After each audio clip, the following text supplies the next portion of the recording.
Okay, let's get right into it. We're going to build your personal toolkit for academic success.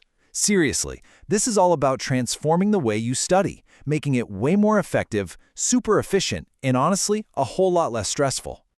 You know the feeling, right? Staring at a huge pile of books, just feeling completely swamped. We've all been there. But what if the secret wasn't about cramming in more hours, but about making the hours you do study actually count for something?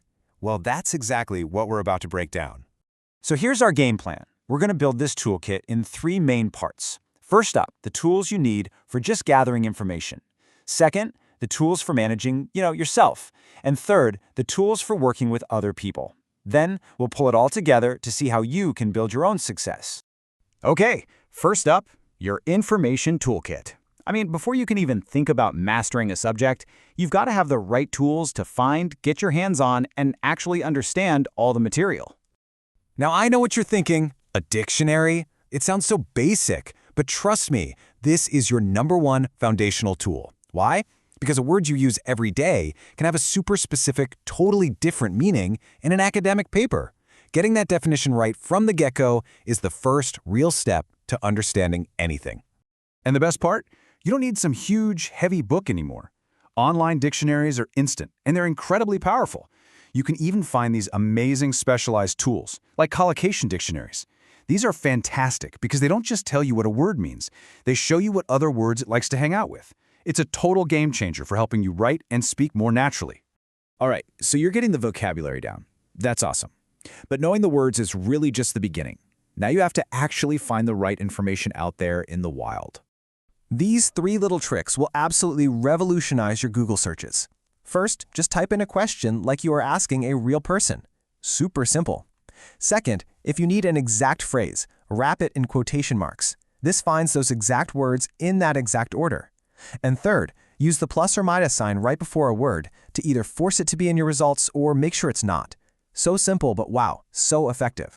And that brings us to our second set of tools, your personal toolkit. This is where we shift the focus from the outside world of information to your inner world. We're talking managing your space, your notes, and your most valuable resource, your time. I want you to think of your study space as a workshop for your brain.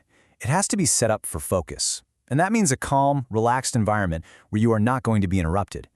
It's not just about that either. Even things like the right temperature and a comfy chair, believe it or not, make a huge difference. And this really gets to the core of the problem. Distractions are the absolute enemy. It's not just about willpower. All the research shows that just one tiny distraction, a phone notification, a quick question from a roommate, can completely shatter your concentration and basically derail an entire study session. You have to protect your focus like it's a fortress. Okay, let's talk about a core skill, taking notes. The goal here is not to just become a human copy machine. It's to transform the information. As you can see from these power moves, it's all about making the information active in your brain. You could draw a visual concept map or use a structured system like the Cornell method. The point is to find a system that forces you to engage with the material, not just write it down.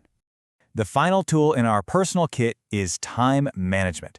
This is the art of planning your week so you're not in a full-blown panic at the night before a deadline. But it's also about scheduling how you learn.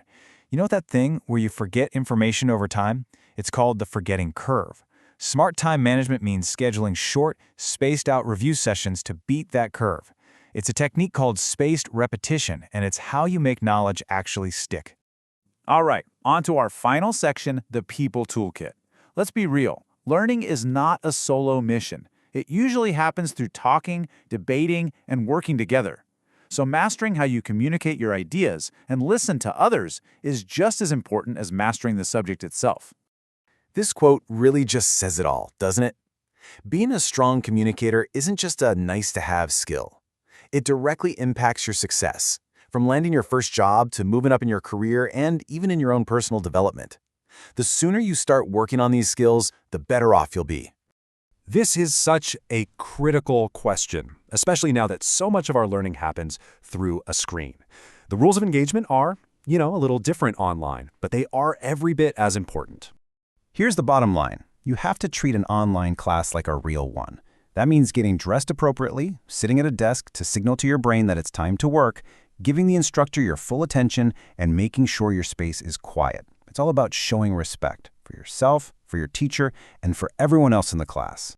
So there you have it. We've just put together a really powerful 3-part toolkit, and it's all designed for one thing: to help you build your own academic success. So let's do one last quick review. Your information toolkit, that helps you find and understand everything. Your personal toolkit, that helps you manage your focus, your notes, and your time. And your people toolkit, that helps you work well with others. You need all 3. And that's really the big takeaway here. These aren't just abstract ideas. These are actual practical tools. They're in your hands now. So the only question left is, what amazing things are you going to build with them?